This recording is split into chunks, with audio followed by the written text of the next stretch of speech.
primaries. I give you an example. Aisha Yesufu, who's a very well-respected... I know you will go there. No, hold on. Let me just make the point. And I make a number of points, and then you can respond to them. Yes. Aisha Yesufu has alleged ill treatment in the NDC. What's the nature of the ill treatment? There are aggrieved members protesting against the primaries. Charles, you have to be fair to the party, okay? Yeah. Now, well, you're interrupting me. I haven't made the. I have to interrupt. I haven't made the point. So that you can, when she says ill treatment, can you define the nature of the ill treatment? Well, because there are people who maybe because they are popular on social media, they are well known. They may not want to play. But I don't want to talk about any particular person because for today, Aisha Yesufu is a member of our party, right? And we welcome her. But you see, people. I'm not here to talk about parties. I'm not here to talk about any particular individual case because, as I said earlier, I don't deal with field operations, right? Okay, and sometimes in the comfort of an air-conditioned room, people can make all kinds of claims and talk like activists and so on. In the real political world, resources are key. That's why people mobilize funds. That's why people talk of a network that will raise funds.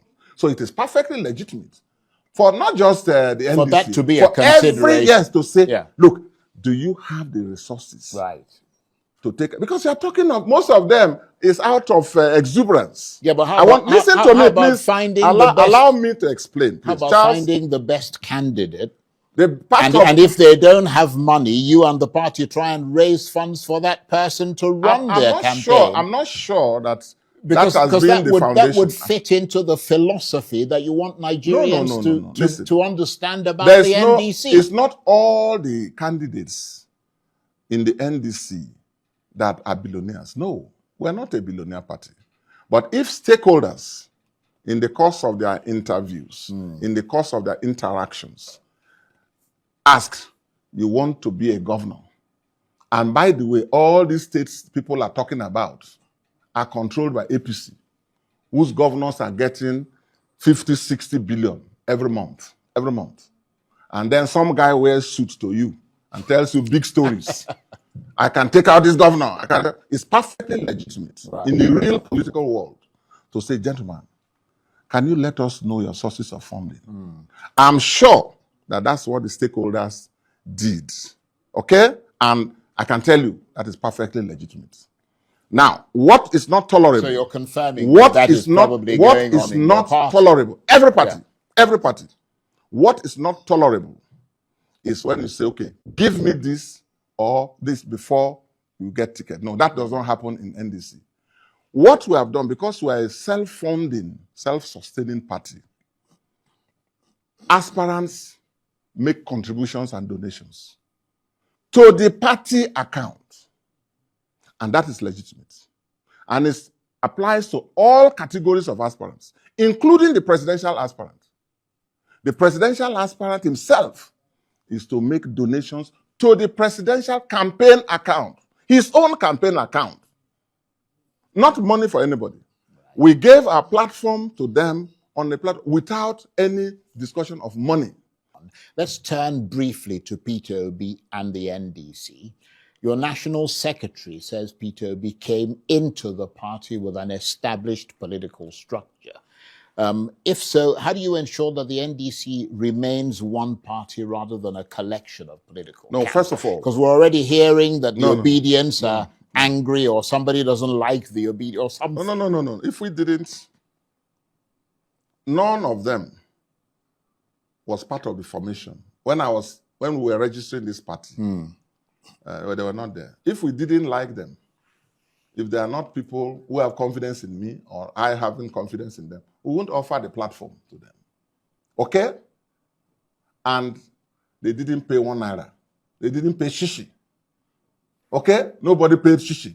So if a presidential candidate didn't pay shishi to be made sole presidential candidate and sole vice presidential candidate, that same party cannot be the one saying small people running for House of Assembly. So there's nothing. Yeah, but you need Peter Obi as much as he needed a platform. I mean, you need him to lift your party. I think that will be you have to grant me and the NDC some credit. No. I'm not, beyond the If credit. it You're were not the easy, presidential candidate, are you? wait. I mean, I could have run. There's yeah, I someone know, more but qualified you're than not me. running. Then listen to Yeah. me, Charles, and this is a narrative that has to be carefully managed before you people make others to feel bad. You people. Yeah. Before you guys make others to feel bad.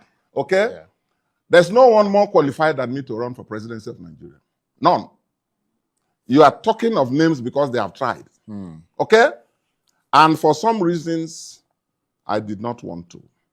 So don't make it look like anyone is doing NDC a favor. No one is. Rather, the NDC and I and my colleagues are doing people a favor by granting our platform to them. And that narrative is important. You cannot be supporting Peter Obi if you are genuinely supporting him and you are disparaging me, the leader, or the platform itself. That is nonsensical. If it were easy for people to form a party, well, form yours. If it were easy. Now, before Peter and Kwankwaso came in, Nigerians from all walks of life were coming to the party. I received Marafa from Zamfara. I received Binani from Adamawa. And several other people across the country for 5 months, 4 months. So you see, there has to be some level of, people should be careful, okay, as we move on. The platform is there. Peter Obi is a cherished member of our party. And on our own, we have made him a presidential candidate, sole presidential candidate, sole. And that counts for something, okay? And also, his running mate, Kwankwaso, the same thing. And we are working well together. I must let you know this. There's no crisis. It is these supporters who are, I don't know what they gain by disparaging a platform that they are so-called, the person they are supporting is running on. Now, NDC is the vehicle that will take Peter Obi and Kwankwaso to the villa. So if they understand the processes, even if there's no gratitude to those who set up the NDC and offered it, they should know that they are hurting themselves if they run down that platform. Yeah, that's because on the ballot, including you, on the ballot, there's no Peter Obi. Your party. On the ballot, there's no Peter Obi. On the ballot, there is no Kwankwaso. On the ballot, it is NDC. Right. Okay? But we are working together. It's our presidential candidate and there's a running mate. And we are working harmoniously together. Dear Peter, Gregory, Obi, I beg you, call Seriake Dickson to order. Call him to order. Rabi'u Musa Kwankwaso, call Seriake Dickson to order. I beg you. Dear Seriake Dickson, in the name of God, in the interest of Nigeria and Nigerians, please call yourself to order. Let God use you. Don't let the devil use you. You, Seriake Dickson, are becoming a major source of concern for Nigerians. Yes, you're a brand new political party, but you must understand that a political party is not the personal property of anybody. Regardless of whether you are a core financier or sole financier, once a political party is registered, it is not the personal property of anybody. Mr. Peter Obi, if you allow Seriake Dickson to continue on this path,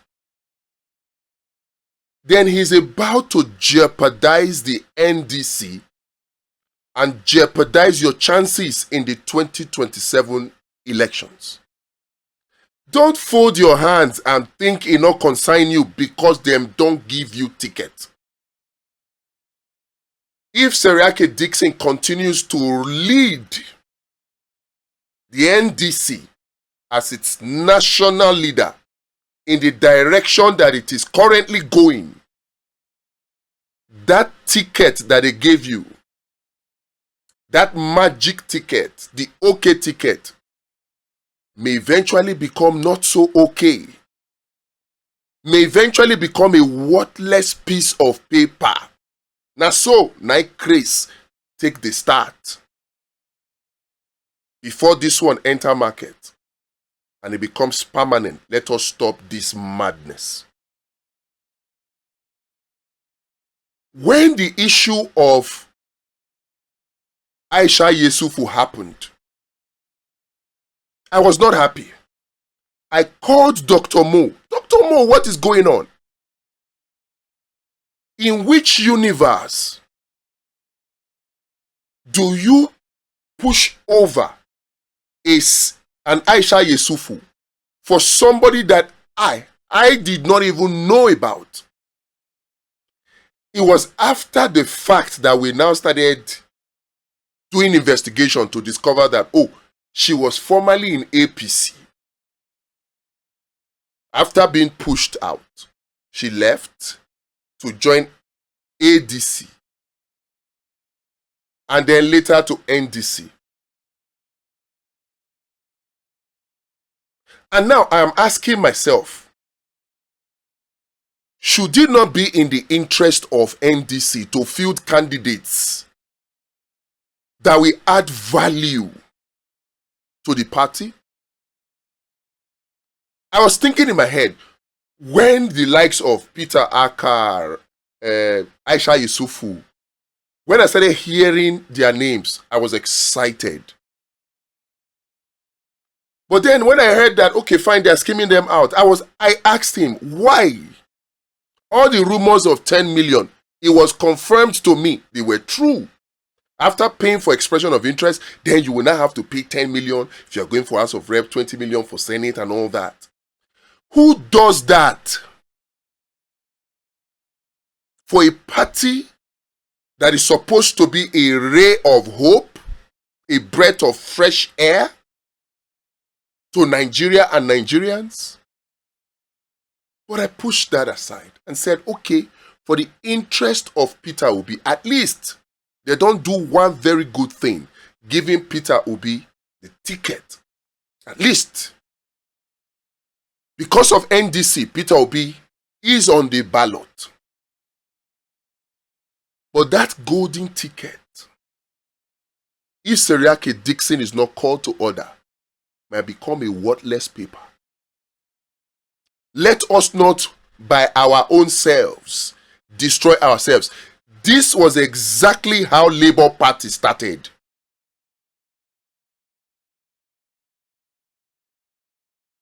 This was how it started. Now, I thought it was just Aisha Yesufu. The complaint started. It started coming. We had the Mekaike issue. So many others from different locations. The one that the lawyer from Imo State did. What's that lawyer's name now? The cases just kept popping up. Now you have the Edo State Agboyinima.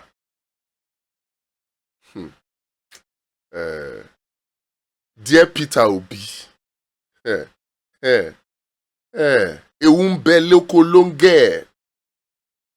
longe fura egon ewuni. There's danger ahead.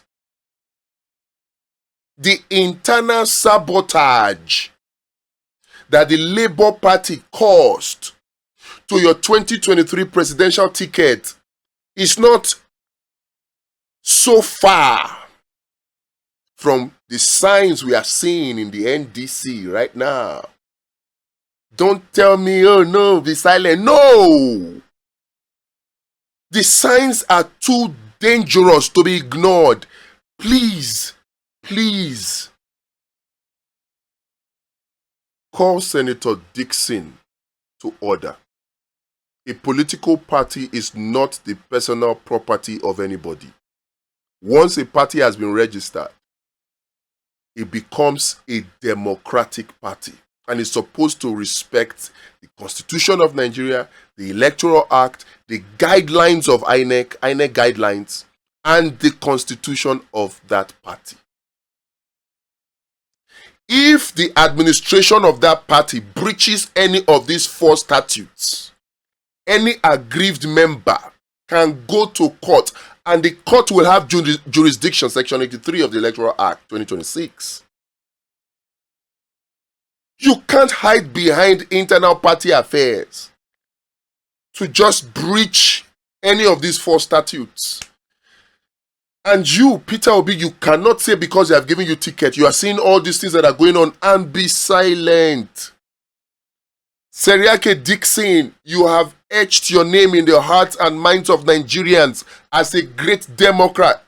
Do not destroy it by trying to become a godfather. Because one thing is clear from all that we have heard, you're trying to become the next Tinubu. That will not augur well for you. We appreciate the fact that you spent your resources. You're even using your house as a secretariat. We know the sacrifice you must have made to get the party registered. The sacrifice that you must have made to even allow Peter Obi in. Don't throw that away now because you want to be the kingmaker, a godfather. How do you push over an Aisha Yesufu with all the potential to bring vibrance to the National Assembly in favor of the NDC? How do you push over that kind of person for a relatively unknown candidate? If there's going to be rigging at all, should it not be in favor of Aisha Yesufu? Should it not be in favor of persons like Peter Aka? But we are saying, don't even rig. Let there be a level playing field. And then we are seeing what we are seeing. We are hearing what we are hearing. I beg you, I beg you, I beg you, I beg you. All of you. Dr. Mo, please call Peter Obi. Tanko Yunusa, call Peter Obi to call NDC to order. Let them not turn everything to yam pepper scatter scatter. Already they are providing the arsenal to APC and other opposition. It's like we are giving our gun to our enemy to shoot us. It's not nice. It's not nice at all.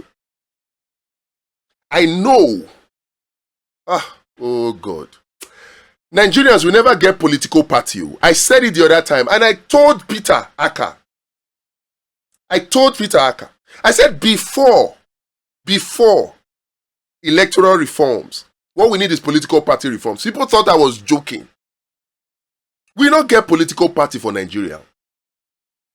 And that was why I was telling these people, let us register a political party based on ideology, based on ideology, based on ideology.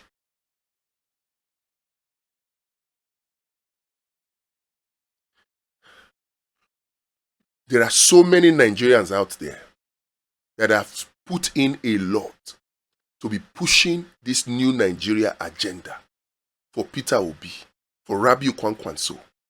So many. They have sacrificed a lot. It will be wickedness to allow the actions of any single individual to put such sacrifice in jeopardy. It will be. So, I beg,